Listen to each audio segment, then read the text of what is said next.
अस्सलाम वालेकुम। आजकल सऊदी अरब में स्पॉन्सरशिप की मुंतकली यानी नकल कफाला को लेकर एक बहुत बड़ी बहस छिड़ी हुई है।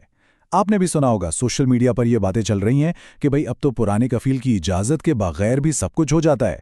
लेकिन इस बात में आखिर सच्चाई कितनी है? चलें आज इसकी तह तक पहुंचते हैं और पूरी तफसील जानते हैं। तो सबसे पहले इन बड़े सवालों पर नजर डालते हैं जो आजकल हर किसी के जहन में हैं। और सच पूछे तो सारी कंफ्यूजन की जड़ भी यही सवाल है। सबसे पहला और सबसे बड़ा सवाल, क्या ये बात सच है? क्या वाकई अब पुराने स्पॉन्सर की इजाज़त के बगैर, उसकी मर्जी के बगैर स्पॉन्सरशिप ट्रांसफ़र हो सकती है? यही वो सवाल है जो आजकल हर महफिल में हर जगह पूछा जा रहा है। और फिर इसी से जुड़ा एक और सवाल जहन में आता है कि क्या ये प्रोसेस इतना सीधा हो गया है कि बस नया स्पॉन्सर अपनी डिटेल्स डाले और ट्रांसफ़र मुकम्मल, मतलब पुराने स्पॉन्सर का कोई रोल ही नहीं रहा? क्या वाकई ऐसा मुमकिन है? देखें, एक बात हमेशा याद रखें, आधी अधूरी मालूमात, सुनी सुनाई बातें ये बहुत ख़तरनाक हो सकती हैं। इनकी बुनियाद पर कोई भी कदम उठाना बाद में बहुत बड़ी मुसीबत बन सकता है। इसलिए बहुत ज़रूरी है कि हम पूरी तस्वीर देखें, पूरी कहानी को समझें। अच्छा, तो सवाल ये है कि ये सारी बातें शुरू कहाँ से हुईं? आखिर ये नया ट्रेंड, ये नया रुझान है क्या जो नकले कफाला के हवाले से आजकल इतना आम हो गया है? आइए ज़रा इसे समझते हैं। देखें, पहले क्या होता था, सीधा सा उसूल था। पुराने कफील की बाकायदा इजाज़त के बगैर आपका ट्रांसफ़र हो ही नहीं सकता था। लेकिन अब जो नया तरीका देखने में आ रहा है, इसमें ऐसा लगता है कि सारा काम नया कफील ही कर रहा है, वही सारा प्रोसेस शुरू करता है।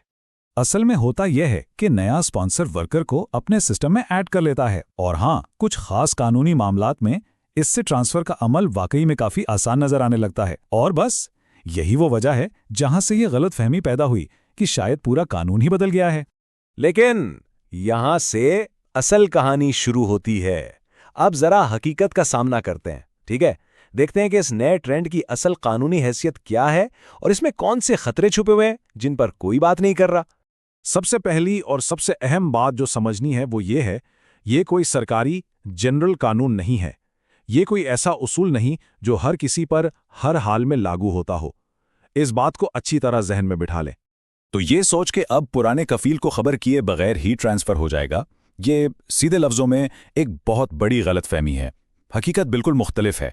असल बात यह है कि हर केस दूसरे से अलग होता है और हर एक पर कानून का इतलाक भी मुख्तलिफ तरीके से होता है।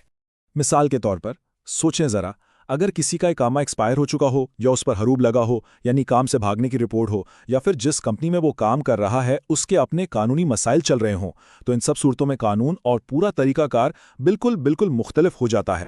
तो खुलासा क्या है? खुलासा ये है कि हर केस अपनी नौयत का एक अलग केस है, और अगर कोई भी पूरी मालूमात के बगैर सिर्फ सुनी सुनाई बातों पर अमल करता है तो यकीन जाने आगे चलकर बहुत संगीन कानूनी मुश्किलात का सामना करना पड़ सकता है।